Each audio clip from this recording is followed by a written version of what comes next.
What does it mean when AI regulation relies on secret procedures and trusted partners? Published just this week, the piece from Just Security scrutinizes President Trump's recent executive order on artificial intelligence. It challenges the widely held view that the order marks a new, responsible approach to tech regulation. Instead, the analysis suggests the order reflects a continuation of the administration's Chokepoint State governing style, where broad executive discretion and strategic alliances with private industry reshape power dynamics rather than genuinely regulating the emerging technology.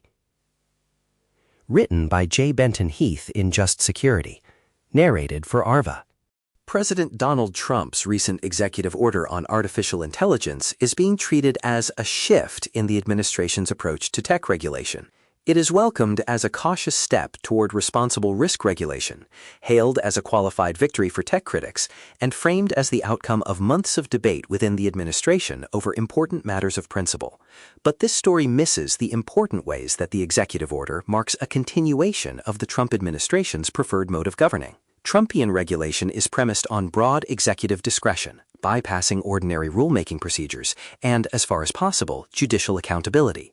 Where the coercive power of the federal government is insufficient, Trumpian regulation works by building strategic alliances with self-interested private sector elites, and it is premised on control over the circulation of goods, funds, and information. These all-too-common regulatory techniques have roots far deeper than the current presidency, but they are particular hallmarks of the second Trump administration's approach to executive power, and they are all on display in the new AI order. Viewed in this way, the order is not a pivot for the Trump administration, but just the latest page in the same playbook: coordinated voluntary self-regulation. The president's June 2026 order on AI purports to avoid burdensome top-down regulation and instead to work hand-in-hand with American industry to strike the right balance between innovation and national security. The order accomplishes this goal by adopting a paradigm of voluntary and coordinated industry self-regulation. The word voluntary appears twice in the order, both times in its key operative provisions.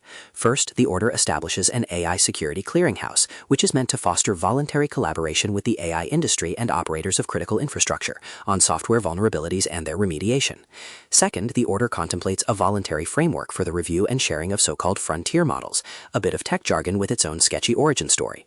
The order makes clear that it does not create any kind of mandatory licensing or pre-clearance framework, but the administration could not have lawfully done such a thing without either invoking some existing statutory authority, which the order does not do, or getting Congress to pass a new law. Any attempt to implement such a permitting process without plausible statutory backing would be immediately frustrated by the courts. Even a Trump-aligned Supreme Court majority, struggling with its own legitimacy crisis, would not rush to bless a new regulatory process governing a massive and growing industry if that process lacked even an arguable statutory basis. But the fact that regulation is voluntary does not make it meaningless. Industry frequently commits to voluntary regulations, usually for a range of self-interested reasons. The key, then, is understanding why industry might be drawn into signing up. And in the second Trump administration, experience tells us to look not at how industry will be restricted, but how both industry and the White House together will be empowered by the new order. The new security framework. Perhaps the most important provisions of the order concern the regulatory process for new technology under Section 3, framed by the order as secure frontier model deployment. Key elements in this process are undefined or inscrutable, and as always, it is dangerous to act as if a Trump order makes any kind of clear sense. But an ambitious application of the order would empower the White House, in cooperation with federal agencies and a small set of AI developers, to restructure and control the market for emerging technologies. The actual contours of the review procedure contemplated by the order are as follows. At an initial stage, the National Security Agency, in consultation with other agencies, will conduct an assessment of the advanced cyber capabilities of an AI model under development. On the basis of this assessment, the NSA will determine whether the model qualifies as a covered frontier model. This assessment and designation will be conducted according to a benchmarking process. The details of the process will be classified, though the assessments themselves may be shared with AI developers and researchers as appropriate. AI developers are also expected to engage the federal government to determine whether models under development meet the criteria for designation. The consequences of designation appear to follow a two-step sequence. First, the federal government will be given access to the model for a 30-day period. The purpose of this 30-day access period is not expressly stated in the order, but press coverage suggests it is to give officials time to identify and address potential vulnerabilities before they are released publicly. In the public reporting, the length of this period was said to be a major sticking point, and cutting the time from an originally planned 90 down to 30 days was said to be critical for mollifying industry skepticism. Second, something happens at the end of that 30-day period, but what happens is not entirely clear. The order expects that AI developers will give designated models to the government 30 days before they plan to release such models to other trusted partners. The term trusted partner is never defined. The order simply says that developers will collaborate with the government to select trusted partners that will have early access to covered frontier models. The order also never says how long this early access will last, nor does it provide parameters for when and under what terms anyone who is not a trusted partner can access the model. Nor is it clear what happens to the government's access at the end of this 30-day period. Presumably, government access could cease, or the developer might agree with the government to extend its access beyond that period, and it is at least possible that the government and a developer might never decide to release a model broadly to the public, keeping the model instead under the control of the government and a few trusted partners. The implications here are stark. The NSA, acting according to a secret procedure, can designate any emerging AI technology as covered frontier models. Once designated, the executive branch can collaborate with AI developers to keep that model controlled within a circle of trusted partners, who may enjoy privileged access for an indefinite period. Suggestions in the press that the order simply provides for a 30-day review period before models are released to the public are either mistaken or they have an idiosyncratic understanding of what the public means. If industry signs up to this procedure, then it provides a mechanism for potentially indefinite control of the market. But that means all this depends on the willing cooperation of industry. So, what's in it for them? Coordinated regulation in the Chokepoint State. In forthcoming work, I argue that the second Trump administration has consolidated a mode of governing I call the Chokepoint State. Political scientists Henry Farrell and Abraham Newman, in their landmark study of networked power, describe the choke point effect as the ability of privileged states to control third parties' access to crucial nodes in economic or information networks. In the choke point state, I argue, administrative capacity is increasingly arranged around controlling these nodes in order to reward allies, punish enemies, and set rules. The techniques of the choke point state are not new, but their uptake and proliferation have accelerated under Trump.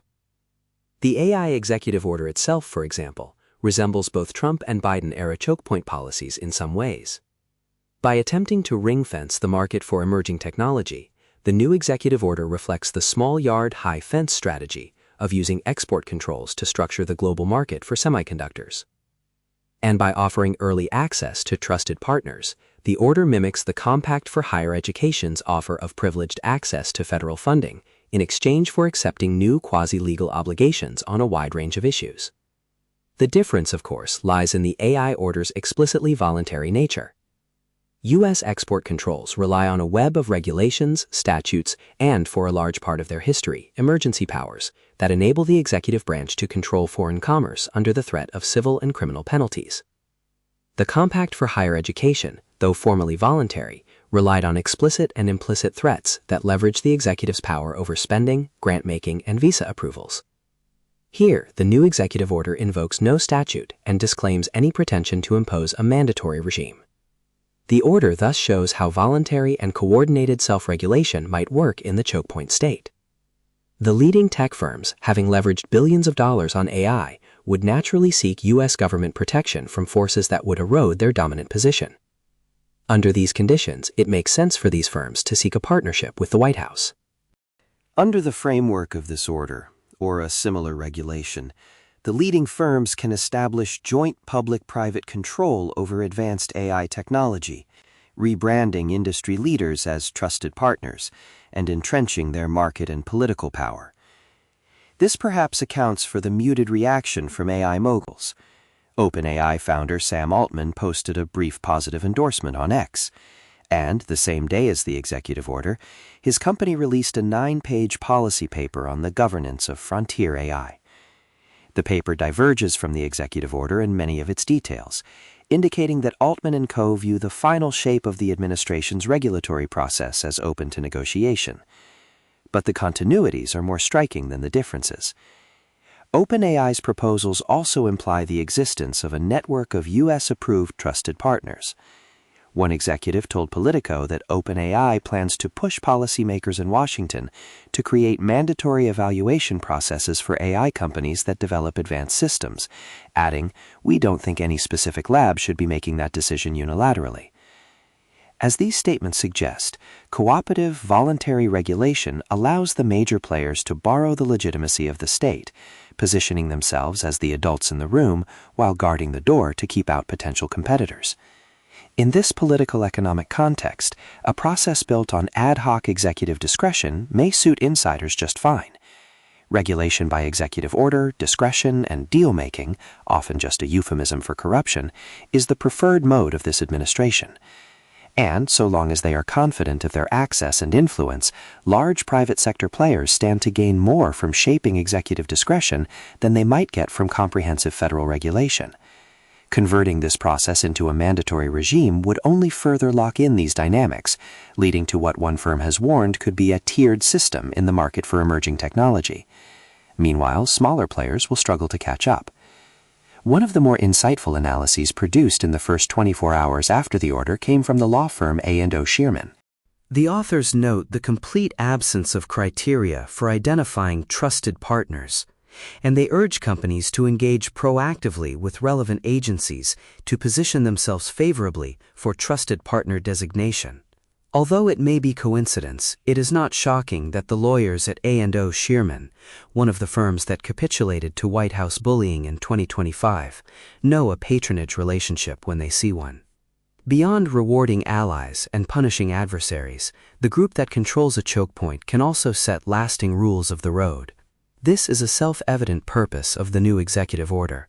In addition to the secret rules for making frontier model designations, the order also expects that the government review and trusted partner procedures will be part of a voluntary framework that is designed by Treasury and other agencies with AI developers. No other group is mentioned. The result is that the rules for deciding who gets early, likely meaning privileged and indefinite, access to state-of-the-art technology will be devised by and for the benefit of a small group of self-interested firms and their partners in the administration. And these rules may develop largely outside the procedures required of legislation or administrative rulemaking. Beyond state versus market. These important dynamics are missed and obscured by framing the new order as a step toward regulation of AI. And this framing is pervasive. Politico trumpeted the new order with the headline, "Trump's AI order is a blow against laissez-faire," and quoting such AI safety hardliners as Steve Bannon.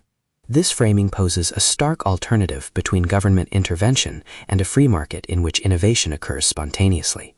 But we have never been laissez-faire. The relevant question is not whether regulation takes place, but how a regulatory scheme shapes the distribution of public and private power.